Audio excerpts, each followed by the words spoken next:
Hi guys, so for those of you who've been listening to us till this moment, we are back. I am just learning that my phone can't deal with the heat in my garden, so I took you inside. So let's hope Martina is joining us in a little moment. So I was sharing about the story, and I'm not even sure whether my phone managed to post my previous video. So maybe I just quickly share this story again. So Martinka, when you come in, I will add you in as soon as I can. And yeah, so I was sharing the story of my friend Baran, who as a little girl, 5-year-old, she went out with her dad, and her dad and her family gave her these golden bracelets, and it was like 10 of them or something. And her dad left her alone playing with, and she found the friends, she found nice new little kids, and basically she, by the time dad came back after leaving her alone a little bit with her new friends, he found her sharing these golden bracelets to all the children, in a playground, just like that. You take one golden bracelet, you take one, you take one, you take one. And, her dad, on one side, he was like, oh my God, my family gold is, being spread around the playground. But on the other side, he actually didn't say anything because he was so amazed by, watching his daughter to, being such a sharing, loving soul. And, and I believe, when Baran shared this with me yesterday, I was really, I was smiling and I was thinking, oh, bless, because you know what, she's now adult woman, she's my friend, she's an amazing person. And the great thing is that she is like that now. She is totally sharing with people. She's a stand for her community, and she didn't change from the age of 5, And so this is what I wanted to share. Guys, I'm very sorry we've been disturbed in our first video streaming, so thank you for coming back. I see you bit by bit coming back. I'm inviting Martina into streaming. Martinka, make sure that your phone or your camera is landscape so I can bring you in. It's flashing that you are being invited, so hopefully it's just taking a little time. So I'm just going to continue, guys. The theme that we have today, we are talking about how we cope with negative situations or negative people in our lives, and we've been sharing it is about turning it around. So rather than us being a victim of the situations or asking the questions like, why me, why is it happening to me too much, like I need a break in life. Sometimes we get into overwhelms, like so much going on, so many challenges, I don't really know what to focus on first. I know I was in this situation just recently, and it's very easy to go into that space of like I can't deal with this anymore, like it's too much.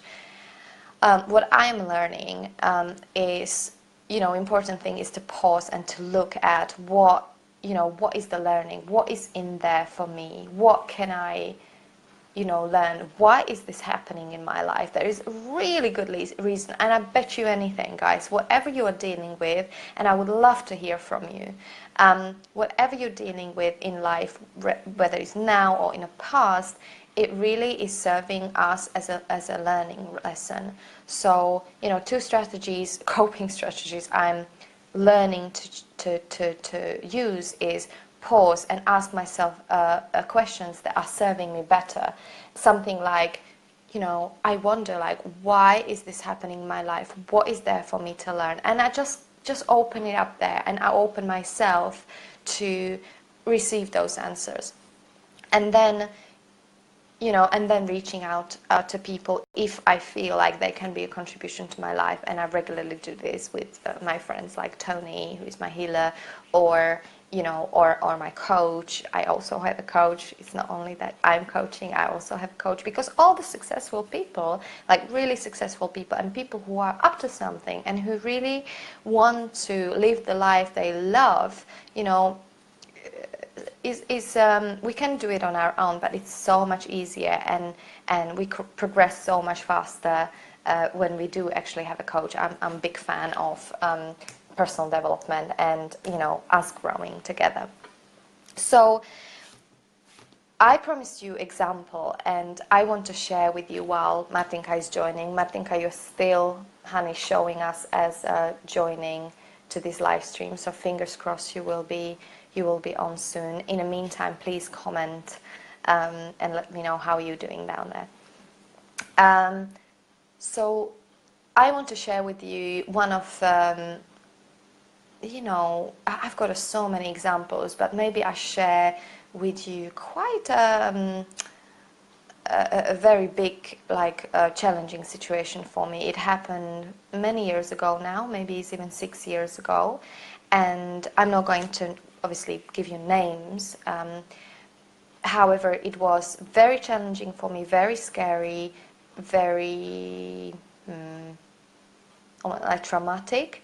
However, I learned one of the biggest lessons of my life about forgiveness. That was the lesson for me.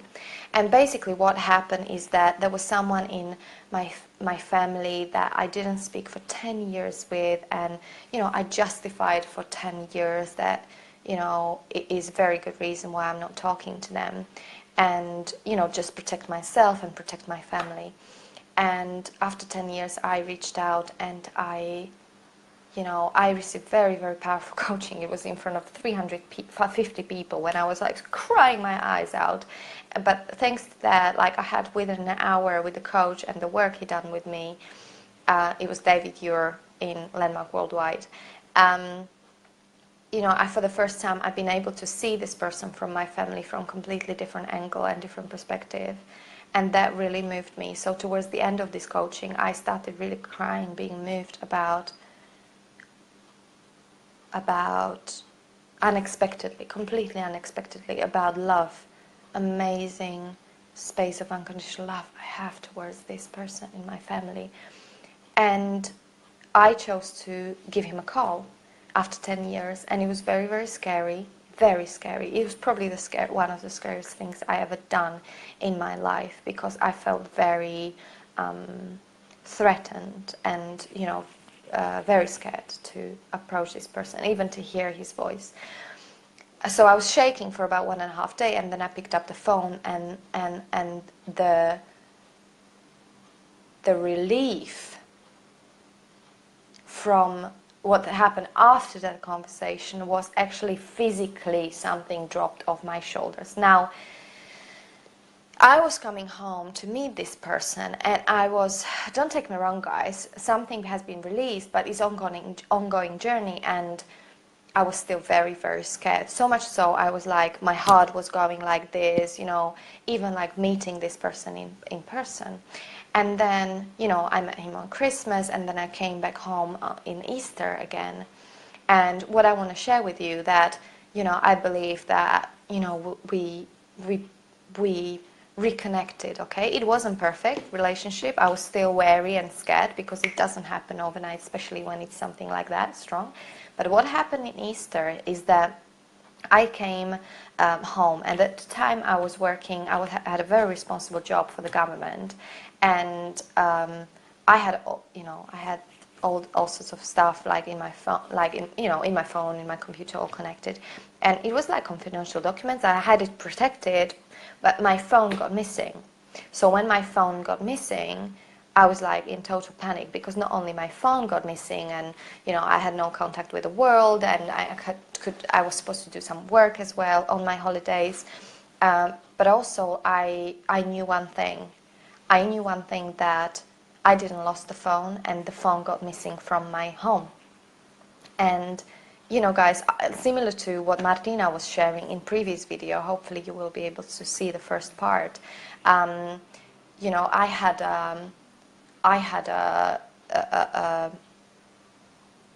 didn't know what to do, because this relationship with this person was fragile already, and I knew it was that person, right? And I was really crying a lot, because I was lost. I didn't know how to approach him, how to say to him without blaming him, but I knew it was him.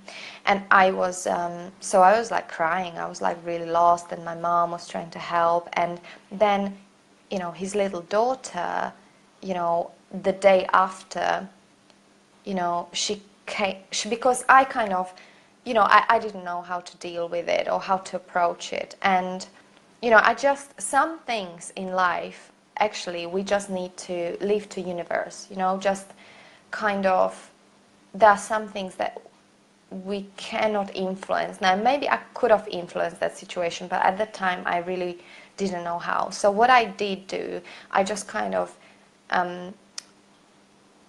left it to the universe, and I said, please God, lead me how I'm supposed to deal with this situation.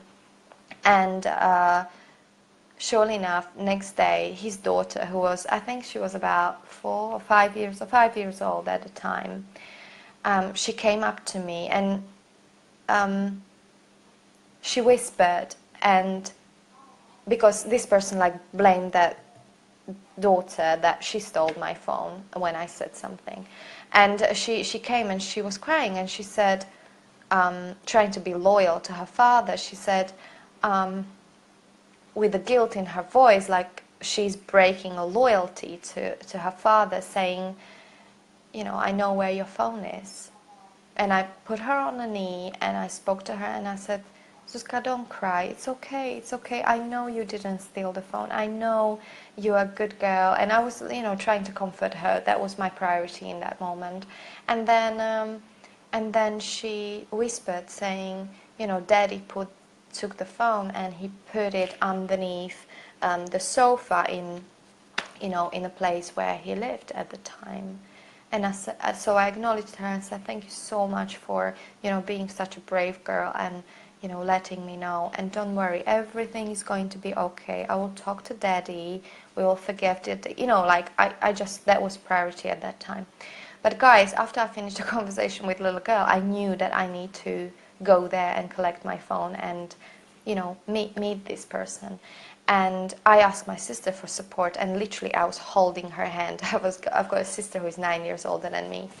And so I was holding her hand, and I said, Evichka, can you just please hold me, physically hold me, because I'm shaking. So we walked to the place where, I called my brother, and I said, I called this person, and I said, I know, I know that, your daughter told me where the phone is, and can I please come and collect it? So I didn't put any blame on him. I didn't give him a hard time. I didn't do anything. Just kind of, said that I know the situation. And he kind of, I think he responded okay, come and get it, And, so me and my sister, we went there, and guys, I will never forget the moment how he was waiting for me already, and he was reaching out with his hand in the garden, handing me the phone. And, I remember taking my phone. In that point, I let hold of my sister's hand, and I put it in my pocket, and then I said nothing. There was no talking. I gave him a hug. And I remember he put his head on my shoulder here. And I've done nothing. I just held him with the warmest hug that I could possibly give. And I will never forget the cry. This person started crying on my shoulder, and he was crying there and crying and crying and crying. It was, I don't know, guys, I really don't know how long it took. All I know that afterwards my t-shirt was completely soaking wet, and there was no words that we needed to speak. There was nothing. That everything has been said, in that action. And I said thank you. And the fact that I was able to forgive in my heart, and he knew it, he got it. And I was able to react differently, same as Martina was saying, like choose a different approach, and really to find that space of unconditional love, and act from that space. That was more powerful than any kind of blame, any kind of words, any gestures or anger, and things really shifted in our relationship from that moment on. And surely enough, we now have a good relationship, and he's not perfect and I'm not perfect, right? And maybe even relationship is not perfect, right? But if anybody is in this world who this person speak to and open up and share, it's me. And I really appreciate that. And in fact that when there was a situations that have been challenging in our lives or in our family, I was able to call him and ask for help to help mom, or to be closer, because we live in different countries. So I just want to share this with you. Sorry, it was a little bit long, and I'm present of the time. I know I said this call is going to be only half hour, so hopefully I didn't waffle a lot. Hopefully this share gave you something.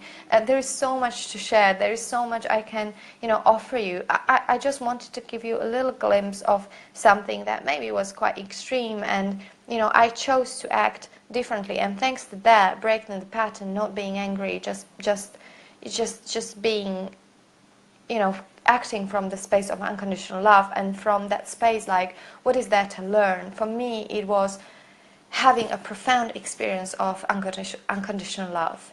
And, once you do it once, you will do it again and again, because you will realize it's not scary, it's actually a big gift.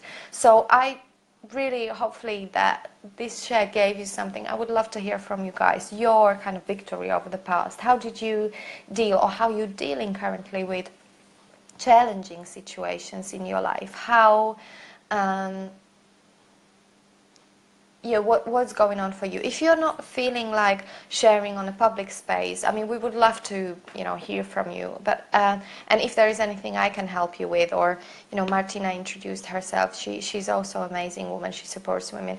Please let us know, and send us personal message. Like, we are here to, really serve you, to do some good, to use our time on this planet wisely, in service of others. So we would love to hear from you. Let us know if this gave you something. I really wish to have more time. We need to hop off the call now.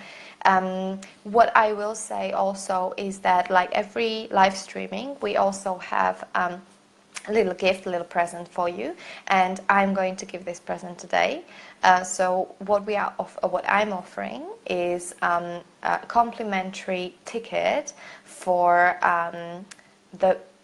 the yoga walk, the beautiful one-day trip this Sunday that is happening just about 1 hour away from London, in Mayfair, Lavender Field. So it is a space where I send you a picture, I send you a link. It is the beautiful fields filled with lavender. Lavender is a queen of essential oils. It's very calming. It's got a very calming effect, and we decided to theme this little trip the space of peace of mind. And what will happen, we will do some walking, we will do some yoga, we will do meditation, and we also will do a silent walking meditation, which is a very beautiful experience, especially in beautiful places out in nature, where you will literally feel the lavender, the real lavender flowers, and it's going to be a very sensual experience. So I really would like to share this with one of you, or even invite those of you who don't have plans for Sunday and would like to join us. Please come and join us. Let me know. I will send the link at the bottom of this live streaming. But the one that is the person. So basically, how it works, guys, if you comment on our video, you send us a comment on this video, and we will choose one of you, or share this video, and we will choose one of you. We put you in a little hat, and on Friday we are doing a draw where we choose one of you who's going to win this prize. So let us know, guys. send us a comment, send us a heart in a comment. If you have nothing to say, we will still put you in a draw. But really, we'd love to hear from you a little bit more. Also, send us the suggestions for what would you like to hear on our live streaming. We do these live streamings every Wednesday, and now we're actually adding every Friday as well, but that will be in Slovak language and Czech language, so we are able to reach our country people back home as well who are not fluent English speakers. So guys, it was lovely to share this space with you. Hopefully we've been able to give you something valuable, or at least, give you something that maybe a little opening for, situation in your life that you're dealing with at the moment, and maybe a little opening about how you can choose to deal with it powerfully, or choose a little different angle how to deal with it. So hopefully it was something inspiring. And yes, Martina didn't manage, sorry honey, I didn't manage to join you, so we will try to work out technically how we can do this better, so it's actually 2 of us next time. And guys, we will be back next Wednesday again, 1 o'clock, for half hour. I don't know, like 45 minutes is almost not enough, so we will see. Maybe it will be half hour, maybe 45 minutes. Love you lots, guys. Have a great day. And yeah, I speak to you very soon, no doubt. Send me your messages. Let us know. Let us know how we can support you. If there's anything that resonates with you, we want to hear from you.